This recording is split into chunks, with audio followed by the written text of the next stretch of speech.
cool. It's working. All right. There's something that I probably should have started with. I definitely need to talk about it today. What does Torah mean? Anybody have an idea? What does Torah mean? Yeah! Whoa! Cool! It does. It means law. Torah means law. And so when we talk about, this is going to be very, very important as we go through this stuff. Because, like I said, I'm trying to give you tools that you can use to work and interact with people, okay? In explaining, especially the Torah. We prove the viability, the veracity of the Torah as a document. The importance, though, is what do you do with it? I told you before, we have a problem up to, I think, around chapter 22. And the problem up to chapter 22 is what? What's the problem? No witnesses. This is very important to us because you're not going to win fights on veracity and viability of documents without witness. So you might ask yourself the question: if it's going to be a big fight, what do you want to do? Does anybody remember back to the classes I've taught on logic and reasoning and things like that? There's the different what we call what do you call them? Start with a P. Famous, what do you call it, words? Tag words they use forever and ever in the different, not pillars, the different columns, the different, what's that word? You have law, and you have history, and you have science, and you have, different, you have Bible, you have different ways of looking at the world, right? And if you get outside of the boundaries of either one, paradigms, you're going to have a huge fight. If your paradigm, it's not a paradigm shift. You can't shift paradigms. But if you're trying to talk to somebody in the science paradigm and suddenly they leap into the Bible paradigm, the Old Testament paradigm, what happens? Your logic is just... Yeah, your reasoning breaks down 100%. So, like I said, you're going to have a problem if you want to fight in the field. However, where can we fight in the field with the Torah? History? Not history, because we don't have witnesses, right? There's no witnesses to 22. But if I say Torah, that's 5 books. yeah, if I say Torah though, where can I fight? If I have a history, I don't have witnesses. I got a little problem there, right? Science, I got a little problem because it's not a scientific document. If I try to fight in the world of Bible, a lot of people won't accept Bible. But if I try to fight in the side of the paradigm of law, what is it? The Torah is about law. That's the title. Law. So I have a tool and a paradigm that I can work in.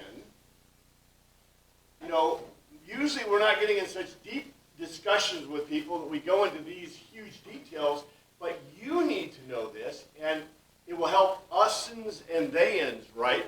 The whole time we've looked at stuff, we look at it within a historical context, we look in other contexts, right?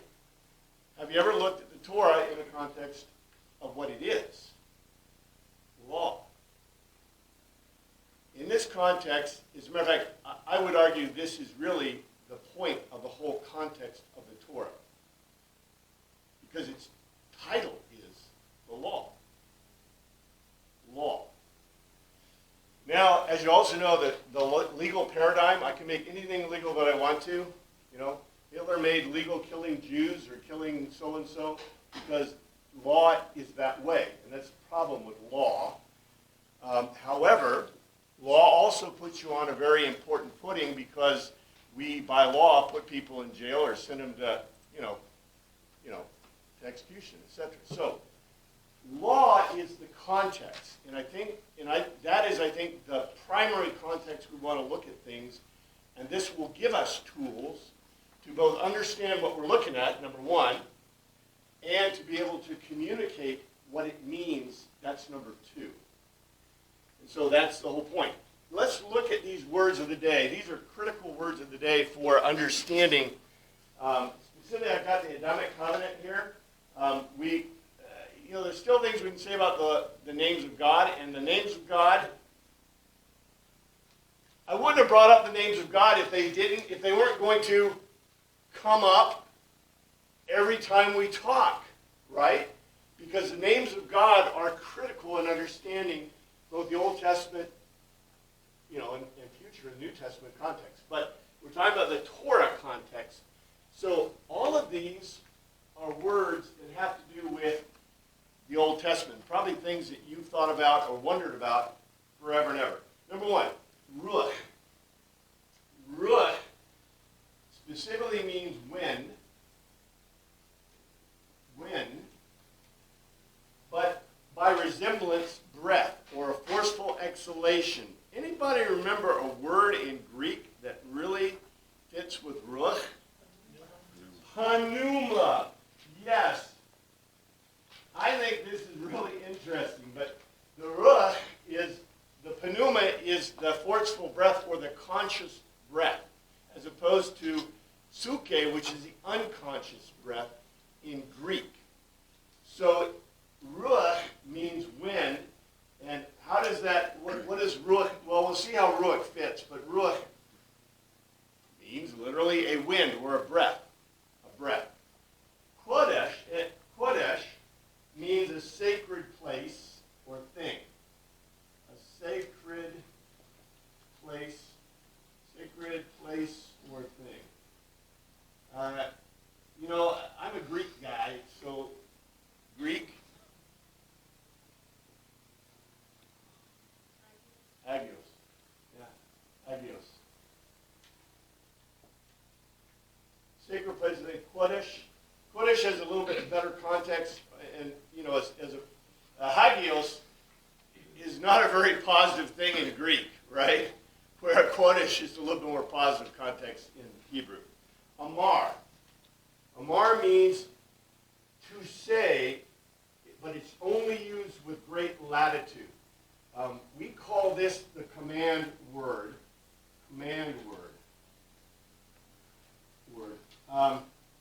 The context. Okay. You're on a sailing ship, and you're the captain of the sailing ship, and you want them to furl the sails. You don't go, would you please furl the sails for me? What do you say?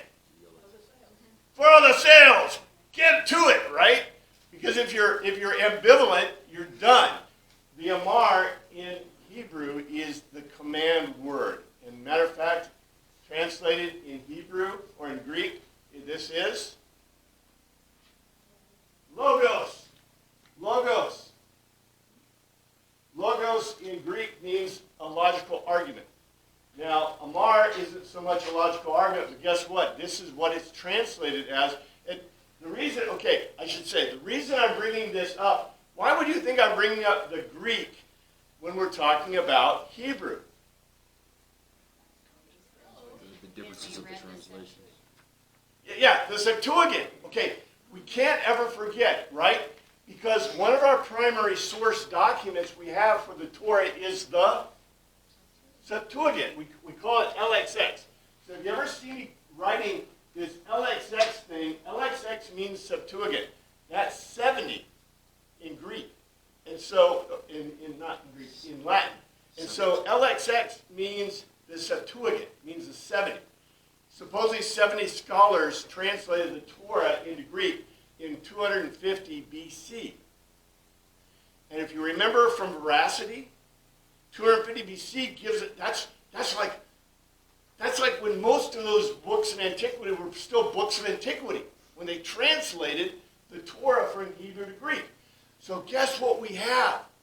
A wonderful Greek source. When they translate ruach, they translate it as pneuma. When they translate kodesh, they translate it as hagios. when they translate Amar, they translate as logos. As a matter of fact, John tells us in the beginning was God, and the Word was with God. The logos. How about nefesh? Nefesh means specifically, and I've got nafach and nefesh. They're two different parts of speech for the same word. This means to puff. To puff. Puff. And that's probably a, let's see, a little darker pencil pen. To puff. You see that? Puff means to puff, to inflate, to blow hard, to scatter, kindle, to expire. Nefach, nefesh, usually translated as suke. But they're not the same. They're not the same. We'll find out, we'll see what that means in a minute. Okay. I can't pronounce this. Shuaf, to gape. To gape.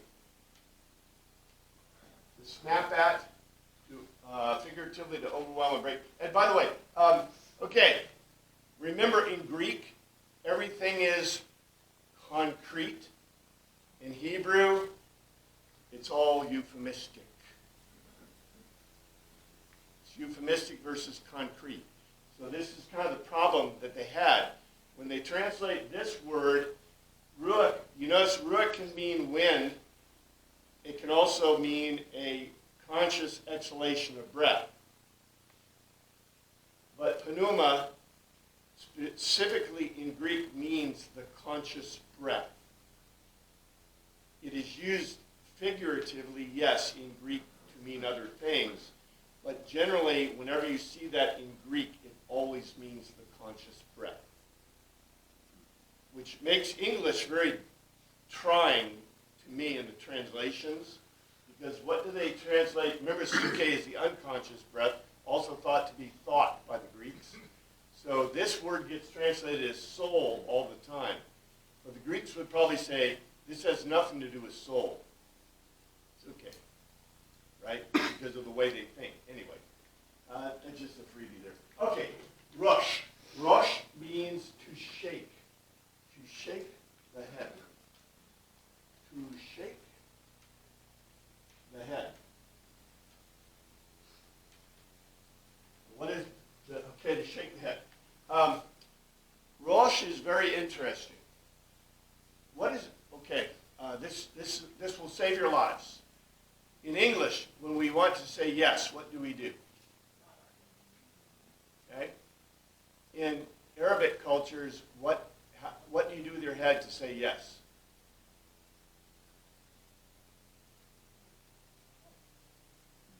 This means no. Okay? So they always told us all the time, when you're escaping the enemy and you've got some Arabic people protecting you, which could happen in Afghanistan or other countries, right? And they told you, don't move until I give you the positive acknowledgement with my head. The positive acknowledgement of their head is, if they go this way, that means no. So if they do this and you go, you're dead. Okay? Little secrets. So to shake the head, and the reason it's important, it means band, beginning, captain, chief. It's the head. It's, in other words, who's giving the orders, right? The other word here is akweb. Akweb means a heel. A heel. However, a heel. However, a heel, it means euphemistically a track. It also can mean the rear of an army. Oh, anyway.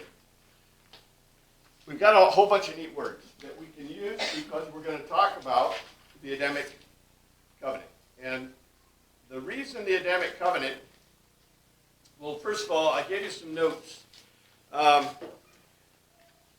law, the reason the law is such a big deal is, how do you me say this. The law comes from God. How does the law come from God? That's a great question. We don't think about it, but how does the law come to us? Really?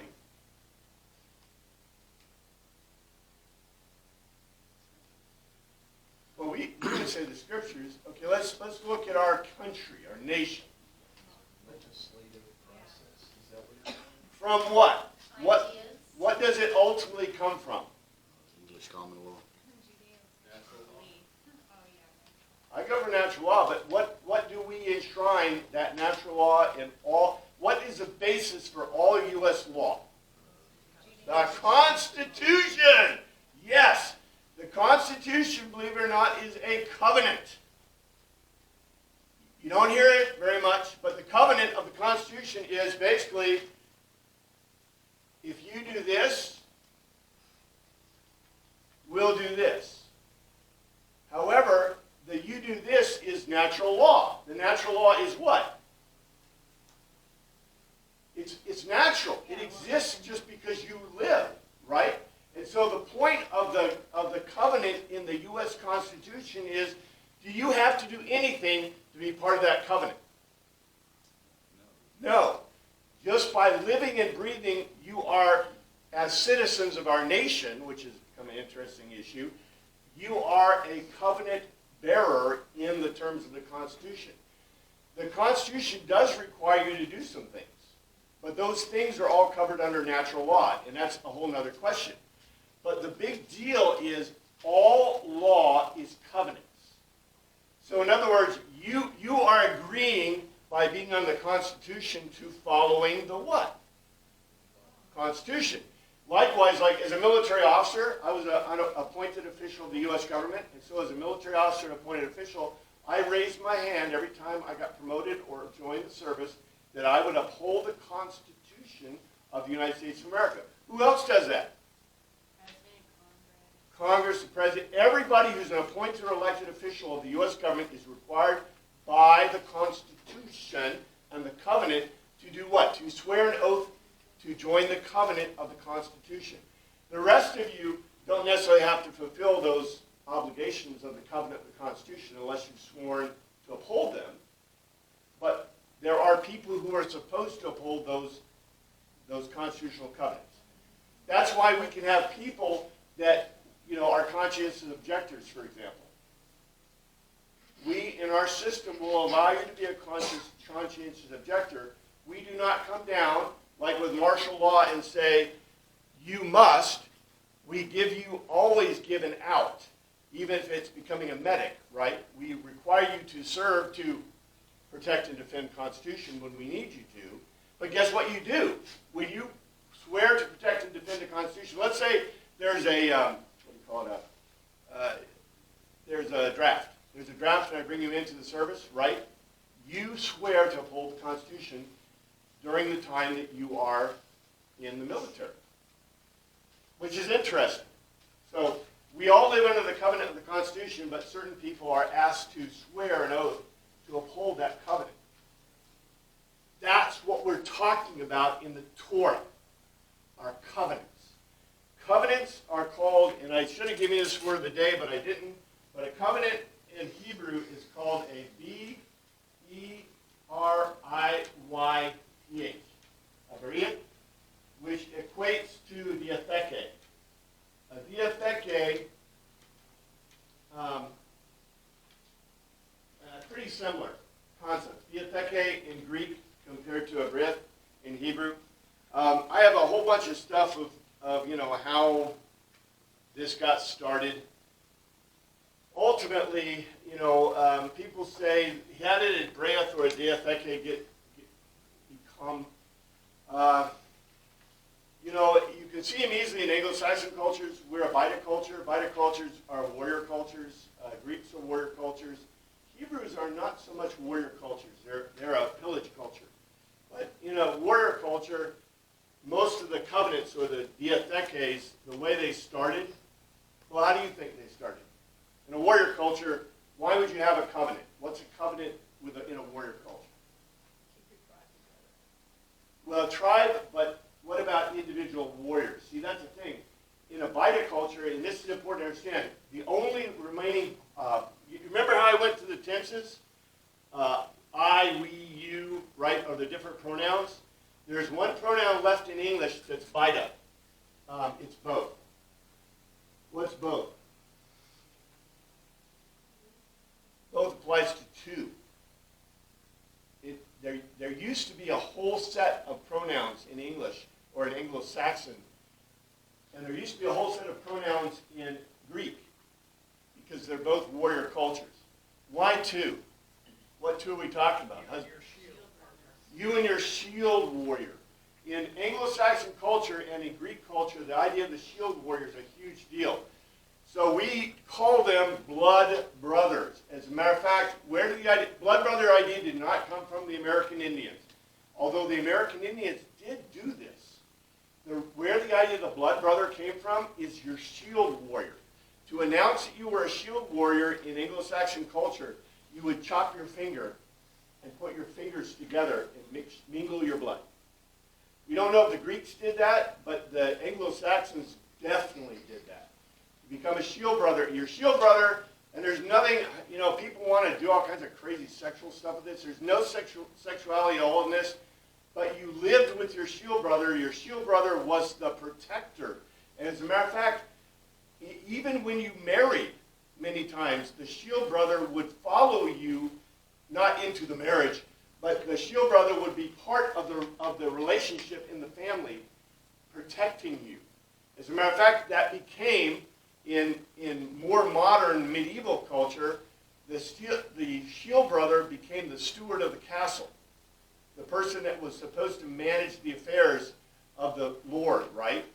So these things are really deep in warrior cultures. These are things that, are basic, what would you call it, things we don't talk about, which is really funny. Why don't we talk about our historical, things? But the covenant, a lot of people studying covenants believe that the covenant started, a huge part was with the warrior cultures and the blood relationship thing. So was there a hierarchy in the relationship or not? There usually would be, because you remember the guy on the right, the guy on the left is where is the guy on the right? He's your top dude, but he's still on the right. Get it? Right? Okay.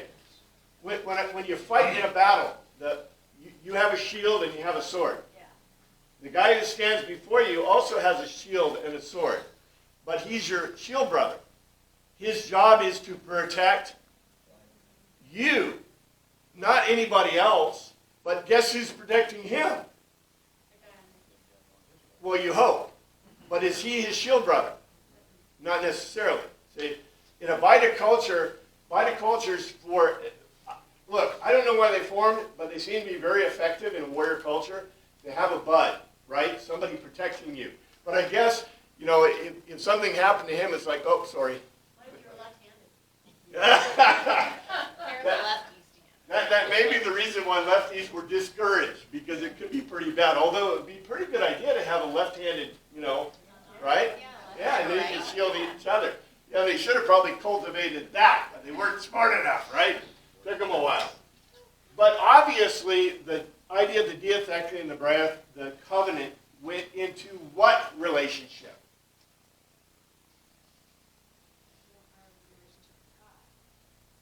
Not with God. I'm just talking about human physical relationships. Marriage, yeah, marriage. Marriage is the covenant, right? Yeah, everybody knows. Tammy said you guys wouldn't get these references, but yeah. Oh, yeah. Marriage. Anyway, the covenant is the marriage relationship. And so the covenant, remember what I told you? They invented a whole guy, the scribe, right? The scribe was created to record law and specifically record marriage relationships, covenants. Covenant relationships are a critical thing. You say, well, what is, covenant is a contract. Yeah, it's kind of a contract. But what is exactly a covenant? And I think I gave you a list here on the bottom. So covenant, you got to have an initiator. You have parties involved. You have a reason for the covenant. You have a promise. You have a sacrifice, a meal. There are signs and there's a length of the covenant. This is true of all covenants. So, for example, the initiator of a covenant for marriage. In the past, in the way past, it was the parents, right? The father of the bride would make an agreement with the father, the groom, right? And they would say, today the initiator would be the couple, right? The couple. As a matter of fact, well, in the modern thing we say, who gives this bride? We could equally say, who gives this groom, right? Because the point of the bride and groom is the initiators in the past were the parents. In the modern era, they are making the decision for themselves. That's the initiator. Parties involved in a marriage are the husband and wife, but also who else? The families, the parents, all the witnesses, right? The reason to be married, to procreate. I mean, remember, if you've ever seen the Anglican service, the Anglican or the Catholic service has the beautiful reasons for marriage. The Orthodox do too. You know, the marriage is for procreation. Marriage is for, equal, mutual help and comfort. Oh yeah, beautiful words, right? The reason. What's the promise? Well, there's a whole list, right, of the things. You know, you promise to, all those things that we, some people don't even list anymore. What's the sacrifice? Forsaking all others. But then in what do we do in the church? It is a sacrament, and during marriage ceremonies we almost always have a Eucharist. Well, classically we have a Eucharist, which is representing the sacrifice of Christ, right? So the sacrifice was Christ. The meal, they usually have a reception, but in the Orthodox service, because it's a sacrament, they give the communion, right? The signs, the rings. Yes, the Orthodox is amazing. The Orthodox, they have rings, they have crowns, they walk around the altar. There's all kinds of signs. Yeah, they do all kinds of cool stuff. Well, we do what? We do the candle, light the candle. We sometimes pour the sand, sign, right? And the length. Till death do you part. Okay? That's a basic covenant. And covenants are always this way. So, when we have a covenant, we're looking at a covenant. So let's start with covenant. And first of all, I want to start with, I'm going to start with the beginning. The very beginning. Okay, I got to look at my notes here. I got a bunch of notes on the covenant. Covenants. But I want to start even, okay, where are my notes? Where's my, all right. The creation. Genesis 1 through 5. Now remember, the problem we have with this is there's no witnesses, but this was, and we'll get to it, okay, we'll eventually get to how we got the Torah, according to the Jewish people, but the Torah is about the law. And it says, in the beginning, Elohim, and let's see what did I give you? I gave you God's, Elohim, God's. In the beginning, God's created, singular verb, the heavens and the earth.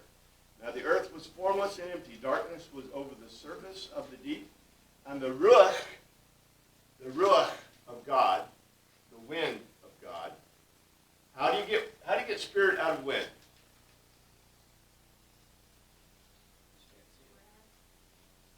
Breath. Well, the Greeks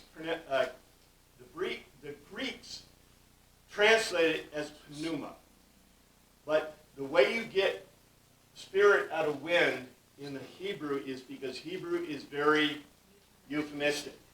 Okay? The Greeks are not euphemistic.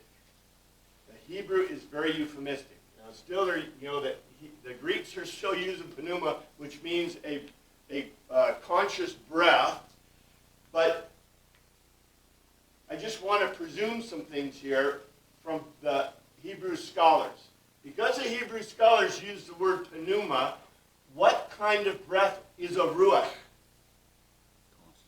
Conscious, which means it is, What? Intended, which means it is what kind of will? this is a really, really important thing. God did not create the universe because it was capricious. He didn't create it because he just wanted to. He did it because he intended to. It was his free will that he used his ruach, the spirit. It says, now the earth was two, formless and empty, darkness was over the surface of the deep, and the ruach of God's, Elohim, was hovering, singular verb, over the waters. And God, Elohim, God's, said, singular verb, let there be light, and there was light. Now, this is, and Elohim saw the light was good, God saw the light was good, etc., etc. The thing I want to make a point of is, yes, there is light, but what was the very first thing that had to be created? Light is an expression of it. But what is the very first thing that you have to have light? Energy. What do you have to? You have to have it to have energy. Let's see. Can I do it? Okay, here it is. Yes. F equals ma. That's force. But what is a? Which is Gravity.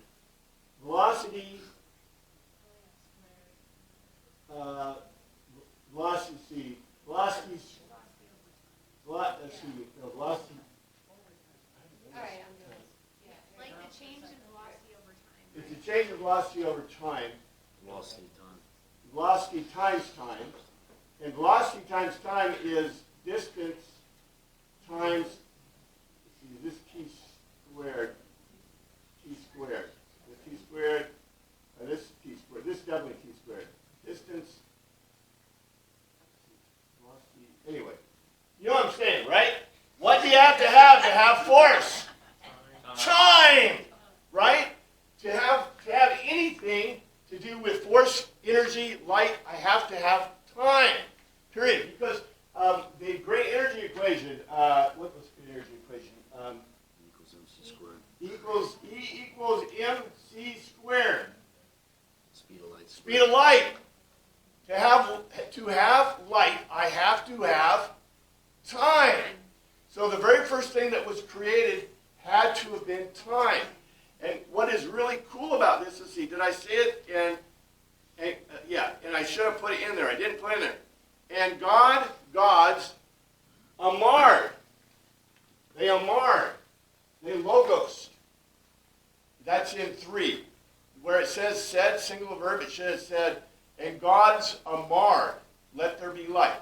So the gods that are the singular God are the God, the Father, the Spirit.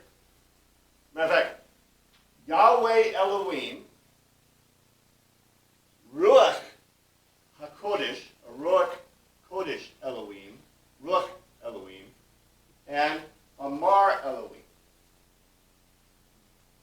The thing is that before time they were all just a singular, right? The minute you create time, they are now. Remember I told you this? A 4-dimensional being projected into 3 dimensions. You can't have 3 dimensions until you have time. Okay? And In the Big Bang Theory, don't they believe that like space and time and everything was created there at that moment? okay, I'm glad you brought it up because this is a really cool thing and a great tool. When did time begin in the Big Bang, according to the physicists? Anybody know? At the moment of the bang? No, this is what is so cool. So here's the Big Bang, supposedly, right? The Big Bang, which is creation. The creation. They say 1/3 second. But what's the problem with 1/3 second? Because It's you're fine. measuring something that Yeah. you say you can't measure. Right. How Yes. do you measure that? Yes. Okay. Okay. In other words, but time did not exist the moment of the Big Bang. Time only existed 1/3. Well, they guess, but it could be what? It could be infinity. until 1/3 second, do you know what the reason they say? Until 1/3 second, there can be no, there's no static ability to measure anything. There's no form, mass, there's nothing. There's no existing anything until 1/3 after the creation of the Big Bang. And so that means that this period could be infinity or it could be whatever. It's unmeasurable, which is a really cool thing. It means that you can never measure the Big Bang. You can never know the Big Bang. How does that fit within our view? Can you ever fully know God? Right? I mean, remember the Greeks are so much smarter than some of our modern professors, right? Because the Greeks have this thing, they say, okay, here's a plenum of everything that God resides in, and then here's the creation, and here's philosophia, and here's the gay, and guess what? Philosophia, what human beings can know, can't even express in the creation, much less knowing this little 1/3 of a second. Right? They could be infinity. And in fact, if there's no time, it is infinity. I love this. You know, all the guys, if you ever studied philosophy, all the guys trying to prove the existence of God, used a lot of the infinity things, up until, what's his name? My favorite guy, Immanuel Kant. Immanuel Kant did not use the infinity concept to define or to prove God, and he succeeded. But infinity does prove God, which is an interesting concept. Anyway, so, in the beginning, God, Father, Son, and Holy Spirit are all there. And that leads us to the Shema. Because Ann asked me, and I should have included this last week because this is beautiful. In the Shema, I got it written down there. I thought I wrote it down myself in my notes. Where is that? The Shema. Maybe I put it at the end. Maybe I did put it in there. All right. Maybe I'll find it when I go through. Anyway, the Shema. Here, Shema is here. Hear, O Israel, the Yahweh, our Elohim, our gods. The Yahweh, our gods. The Yahweh is one. By the way, the term one is echad, and echad is the same term used when it says a man and woman shall marry and they shall become echad, one. To become one. So I think the Shema is beautiful. The Shema, by the way, the Shema was never said as a Jewish prayer until after Christianity. The reason it really started off in Christianity is because why?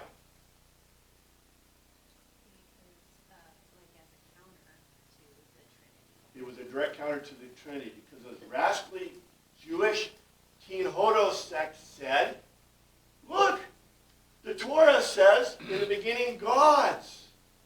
And use a singular verb and says God the Ruach and God the Amar and Yahweh God. Holy smoke. How can we have that? We can't have that. So we have to say, and the Shema is beautiful, Shema, O Israel, the Yahweh are gods. The Yahweh is one.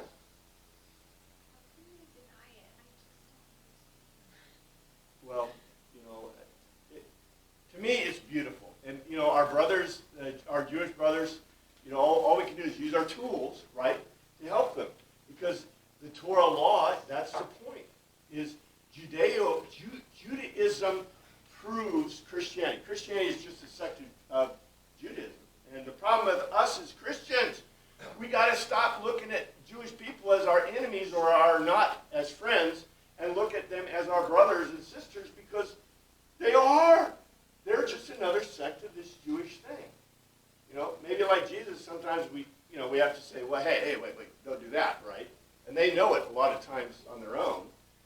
But we've got to reach out to them, and that's the point, giving tools, right? Tools to help understand. So the covenant.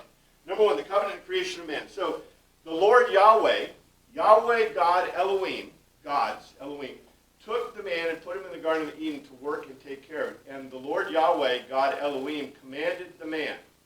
Here is the first covenant. The first covenant. You are free to eat from any tree in the garden, but you must not eat from the tree of the knowledge of good and evil, for when you eat it, you will surely muth. You will surely, it's not die. The word is muth. Muth means literally or physically, figuratively, to die. Now, the point is this. Okay, remember, in the creation of Adam, Adam was created how?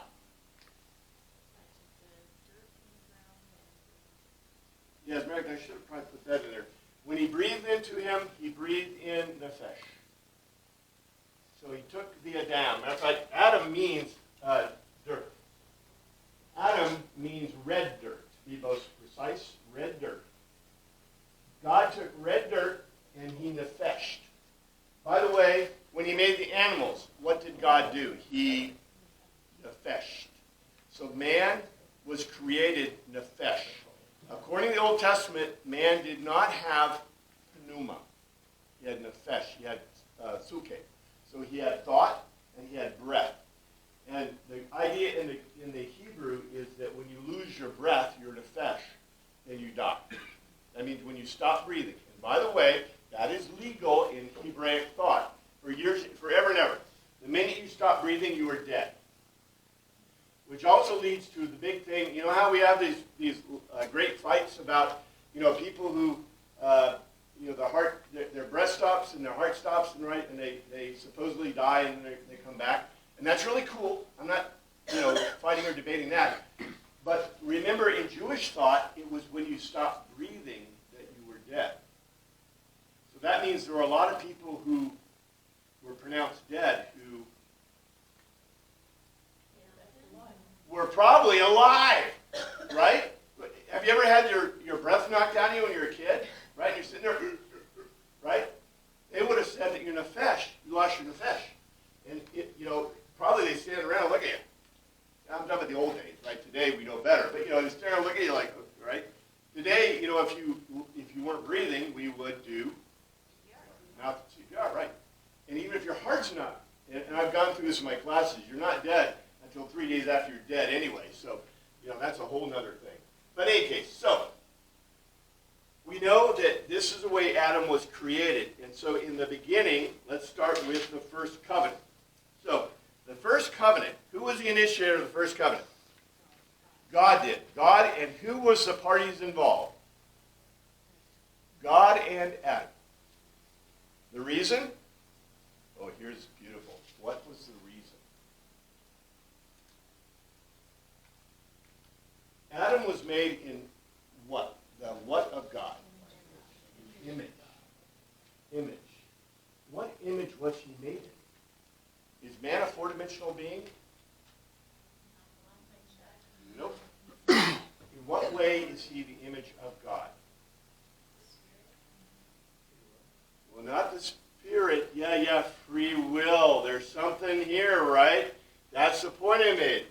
The Greeks acknowledged, or the Greeks wanted to emphasize the free will of God in creating the universe. That's why they translated ruach as pneuma, which is reasonable anyway, right? But the big deal about Adam is created with free will. So why did God initiate the covenant with Adam? Instructions that would be a blessing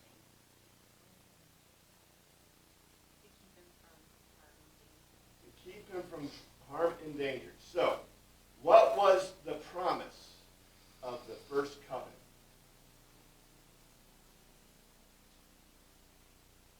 Life, he would have living and be blessed. In other words, if you don't, what is the whole big point of this?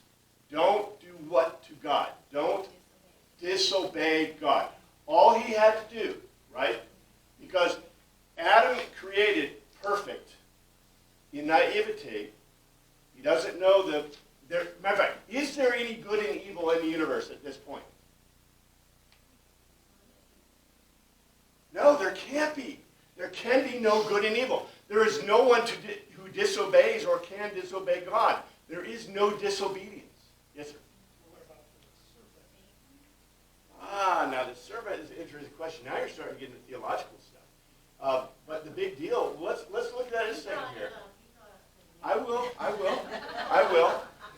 But okay, let's say I made the universe and I'm God. Who is the only being other than God in the universe that has free will? Adam. Does Satan or any angel or any other animal have free will?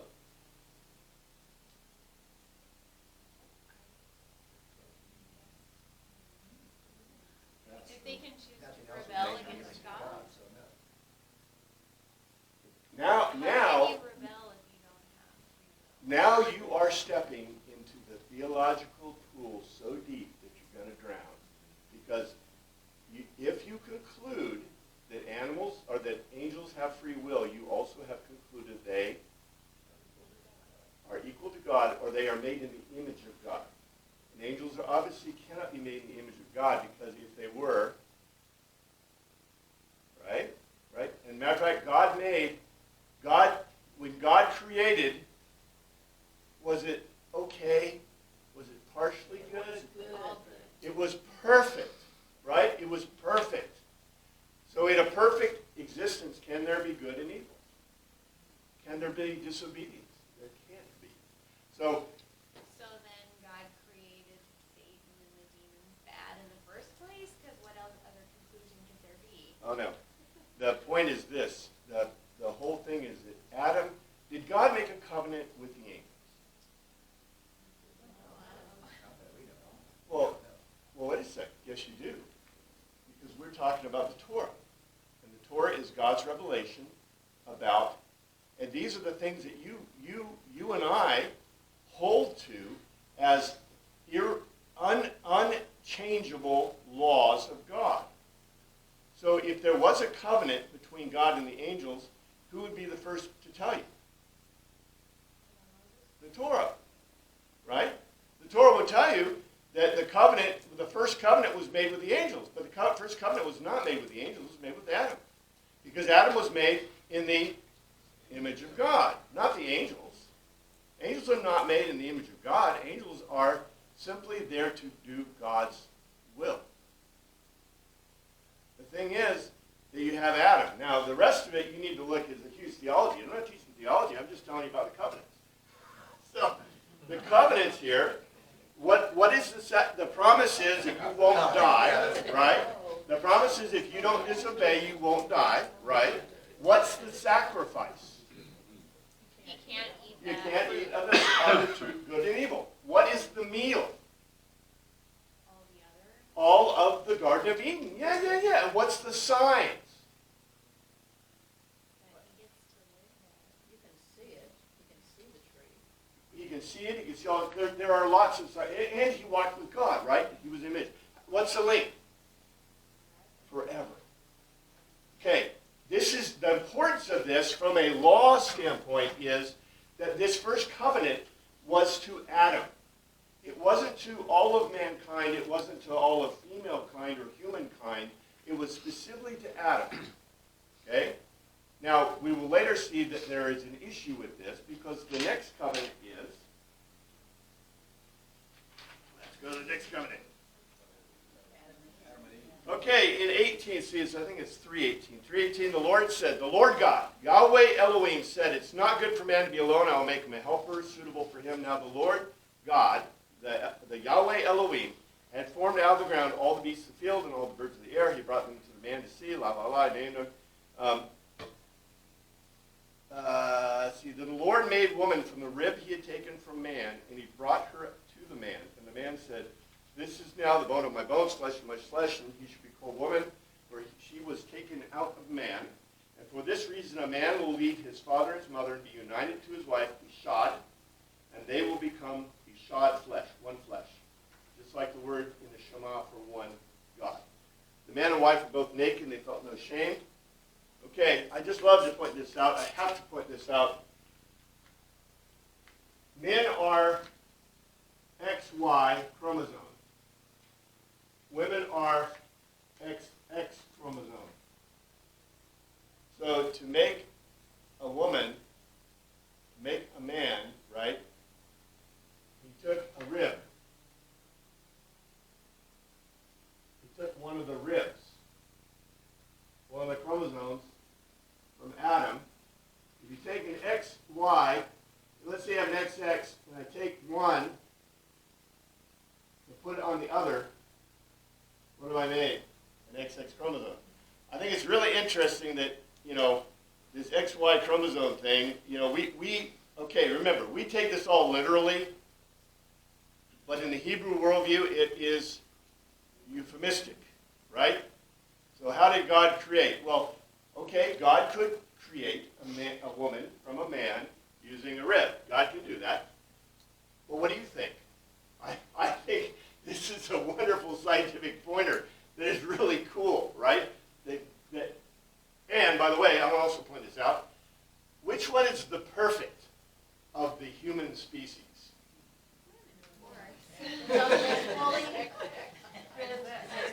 They are complete. As a matter of fact, who was created the last in creation? Which means they are the peak of creation, which is, by the way, Orthodox Judaism is purely Orthodox Judaism that women are the peak of creation. That's why they can wear hats in church. That's why they wear hats in the synagogue. That's why women can always be covered. Where men, and by the way, in the Jewish church, they believe women are covered by their hair. But in our culture, in other cultures, like the Greek cultures, they believe women could wear hats on their head. They could be crowned when they came into buildings, just like a nobility or a king. So anyway, really interesting stuff. So, 3, let's see, the serpent was more crafty, here you go, than any of the wild animals, and the Lord God made. He said to the woman, did Elohim really say you must not eat from any tree in the garden? And the woman said to the serpent, we won't eat all the trees of the garden, but Elohim did say you must not eat from the tree that's in the middle of the garden, you must not touch it or you will die. And you will not surely die, said the serpent to the woman. He's using good Hebrew, very euphemistic. For Elohim knows that when you eat it, your eyes will be opened and you will be like Elohim. They are like Elohim. That's an interesting thing. And by the way, that's not a lie, is it? If you already are like Elohim, but somebody says if you eat this and you will become like Elohim, that's equivocation. It's not a lie, right? When the woman saw the fruit, it was good for food and pleasing to the eye, desirable to gain wisdom, she took some and ate. And by the way, was the woman prohibited from eating? She was not part of the covenant. And by the way, the Hebrews believe that she did not disobey God, because the reasoning why women don't have to do certain mikvot and why they can do the mikvot of the light is because women did not disobey God in the first covenant. Now, maybe Adam should have been more a better steward, right, and keeping an eye on things, but it wasn't Eve's fault. And I think it's really funny that in Christianity we want to blame Eve for something, and it's like the Jews don't. They say she was totally blameless from a legal standpoint, right? Didn't Paul say some things about her being the first to sin and stuff, though? He was definitely a Jewish God. You have to look at the Greek. And the problem is that many times things are taken out of context, but I'm not sure he was quite that clear, especially since he said that women were crowned, right, with glory, and that they were the highest peak, basically, of thought. There's a lot of things that he was very positive, yet it. But Adam and Eve had become one flesh. Now, that is an interesting concept, too. I think it would cause great problems if she ate and he didn't. Like, what would happen then? Well, he did it. He ate it. But He ate it. you're saying if she didn't disobey, it's okay for her to do it, but he can't. So, like, what happens when she eats it and she's corrupted? Well, Not that corrupted? that is an interesting thing, because if you think about it, Jewish view is that women are not corrupted by, and by the way, Jews do not believe in original sin. Just want to point that out. We will maybe get to that probably next week. But anyway, in 9, but Yahweh Elohim called the man, "Where are you?" And he answered, "I heard you the garden, I was afraid because I was naked, so I hid." And he said, "Who told you you were naked? Have you eaten from the tree that I command you not to eat from?" The man said, "The woman you put here with me, she gave me some fruit from the tree and I ate." Ah! You see already the disobedience is rushing through this system, right? Then the Lord Yahweh Elohim said to the woman, "What have you done?" The woman said, "The serpent deceived me and I ate it." Okay? The serpent, however, said nothing really deceptive. And, you can read theologically how you want. But I will put, who created evil?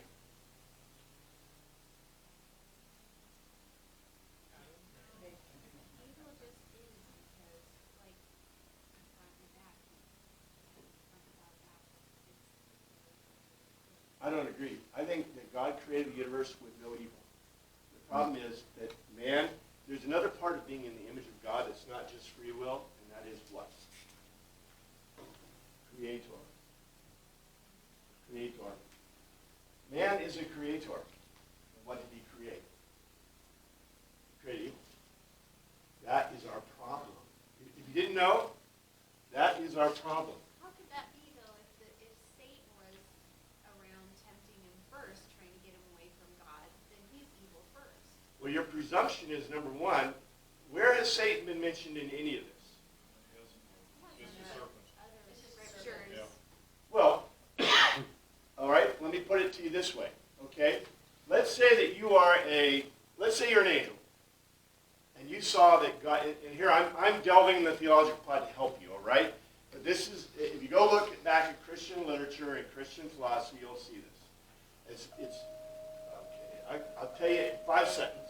Okay, so Satan, right, an angel, he sees God create man in the image of God.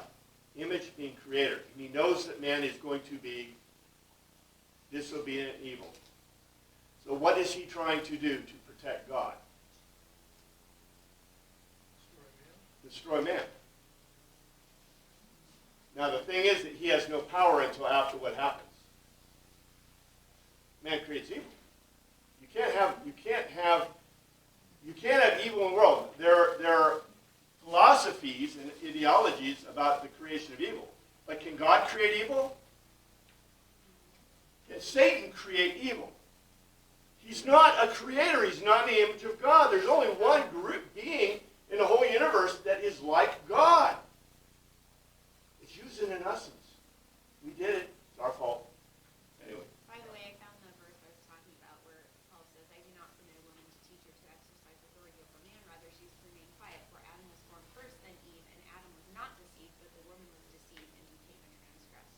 So he's a prejudiced person. So, No, I think we need to look just in the saying Greek. maybe there's some other thought, different thought, We need to look in the Greek, and I think we did before. Was that in Ephesians? Along, no, First Timothy, I think? Yeah, Timothy? First Oh, we haven't looked at Timothy We yet.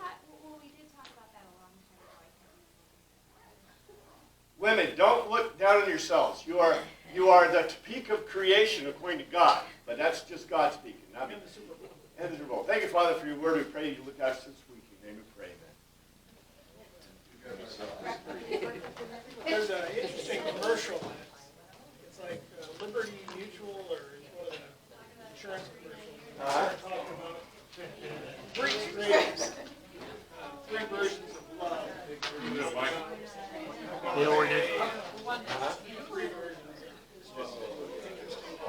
I didn't see it. That sounds like a fun commercial. We got to talk about this evil thing more.